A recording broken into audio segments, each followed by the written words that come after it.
Marcus Aurelius knew status anxiety before your phone made it portable. He had senators measuring him, soldiers watching him, rivals waiting for weakness, and crowds ready to turn praise into contempt by sunset. Your arena looks cleaner.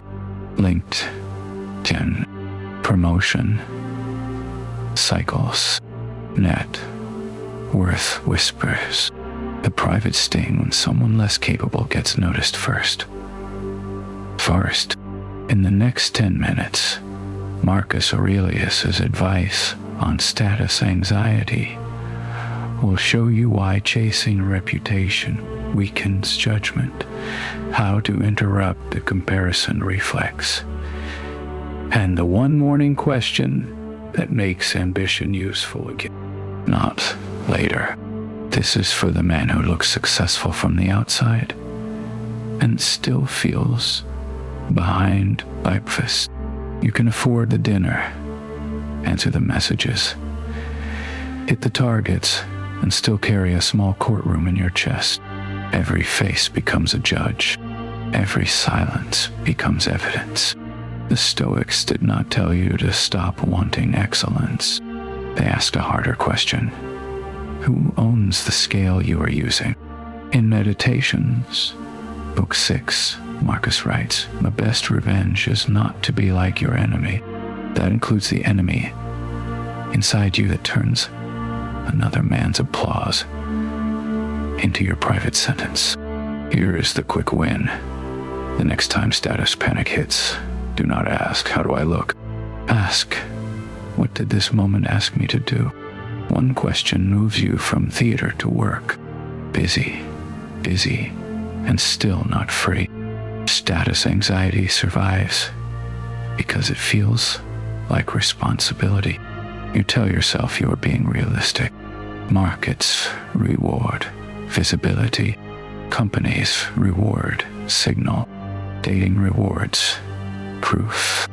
Even friendship now arrives with metrics. The follower count, the title, the body, the watch, the zip code. None of these things are evil by themselves, but when they become verdicts, you begin outsourcing your nervous system to strangers. Marcus lived at the center of the largest status machine in the world. Rome ranked everyone. Patron, freedman, senator, soldier, emperor, daughter. Yet in Meditations, Book 4, he writes, do not waste what remains of your life in speculating about others. That sentence is not soft. It is severe. He is saying your attention is a limited estate. Spend it badly, and you become poor in the only currency that governs your life. But here's where it gets uncomfortable. Marcus was not a monk hiding from competition. He commanded armies. He judged disputes. He negotiated power every day. Stoicism does not require you to become indifferent to outcomes.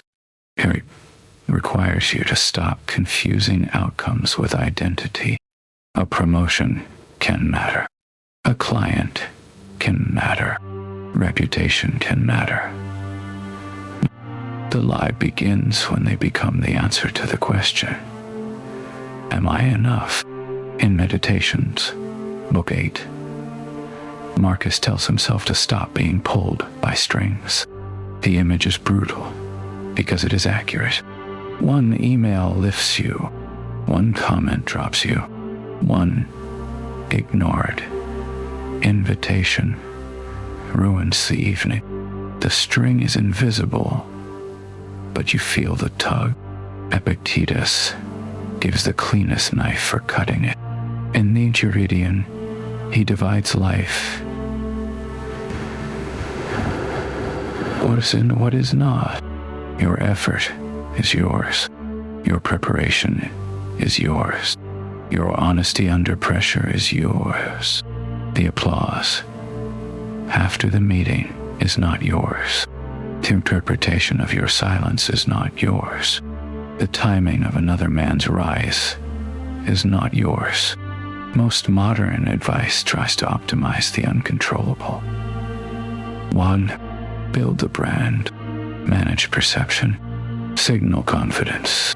Some of that has tactical value, but none of it can carry the weight of a self. Use tactics for tactics. Do not make them religion. Think of a Monday meeting. A peer presents an idea you had raised weeks earlier. This time, the room responds. You feel heat in your face. The old script starts. They do not see me. I am being passed. I need to prove myself right now. Marcus would not ask you to pretend the heat is not there. He would ask what judgment you added to it. In Meditations,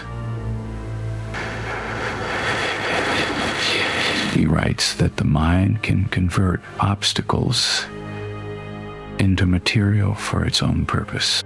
The insult, or the appearance of insult, becomes material. You can interrupt. You can ask one useful question. What does excellence look like in the next 30 seconds? Maybe excellence is asking a precise follow-up. Maybe it is naming your earlier contribution without bitterness. Maybe it is staying silent because the project matters more than credit in that room. None of these options is passive. Restraint is not weakness when it costs you something. It is weakness only when fear makes the choice for you. The Stoic move is not to shrink. It is to choose the part of ambition that belongs to character and release the part that begs to be witnessed. A scene helps here. Imagine your kitchen before sunrise. No audience. A chipped blue mug near the sink. Your phone face down. For 30 seconds, nothing asks you to perform. This is where Marcus's morning discipline belongs. In Meditations, Book 2, he prepares himself to meet the meddling, the ungrateful, the arrogant, the deceitful, the envious. He does not do this to become cynical. He does it so other people cannot surprise him into surrender. Before the day starts, he rehearses reality. People will compete. People will misread you. People will praise what is shallow. Good. Good. Now what kind of man will you be anyway? That question changes the whole machine. Status anxiety says, I must be seen correctly. Stoicism says, I must see correctly. The difference is almost everything. If you must be seen correctly, your peace depends on timing, taste, algorithms, managers, clients, gossip, mood, luck, and the private insecurity of people you barely know. If you must see correctly, the work returns to your hands. You can see that envy is information, not command. You can see that admiration often hides hunger. You can see that humiliation is usually a story moving faster than evidence. This is the strongest point, and Marcus circles it again and again.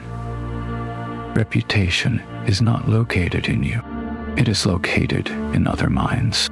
In Meditations, Book 12, he asks why we prize the opinion of people whose lives we would never want. Let that land. The man whose approval you chase may be undisciplined, frightened, vain, or asleep to everything you respect. Yet one raised eyebrow from him can govern your afternoon. That is not ambition. That is captivity with better shoes. So what replaces the chase? Not apathy, a standard. Seneca in letters from a Stoic 7, warns that crowds return us to ourselves worse than they found us when we have no inner measure. The inner measure is not a slogan. It is a daily audit. Did I do the work cleanly? Did I speak when truth required it? Did I stay quiet when ego wanted a stage? Did I improve the thing in front of me? 4 questions. Mine, hard ones. They do not flatter you. They free you because they can be answered without a crowd. The morning exercise is simple in form and difficult in practice. Before the first screen, write 1 sentence.